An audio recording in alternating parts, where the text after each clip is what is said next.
కానీ అంత పెద్ద ఫ్రిడ్జ్ దేనికి? ఇంట్లో ఉన్న వస్తువులు చూస్తే మొగుడేం సంపాదిస్తున్నాడో తెలుస్తుంది, ఫ్రిడ్జ్ లో ఉన్న వస్తువులు చూస్తే పెళ్ళాం ఎలా సంసారం చేస్తుందో తెలుస్తుంది. చిన్న ఫ్రిడ్జ్ వల్ల నా సంసారం చిన్నదని ఆ పక్కింటి లిగితే లెక్కలేసేసింది. నోట్లో ఆటం బాంబు కొక్కాల్సింది. ఫ్రిడ్జ్ చూసి సంసారాన్ని లెక్కేసిందే. ఆ సింగిల్ డోర్ ఫ్రిడ్జ్ వాడుతున్నారా? పప్పులు ఉప్పులు ఎక్కడ పెట్టుకుంటారు? ఓహో డబ్బాల్లోనా అంట. మాకు సింగిల్ డోర్ అస్సలు సరిపోదమ్మా.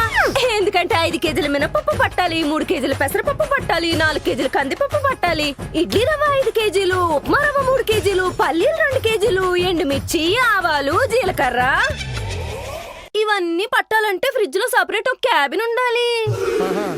ఇవన్నీ కొనాలంటే మాటకెళ్ళినప్పుడల్లా మినిమం 10,000 బిల్లు చేయాలి.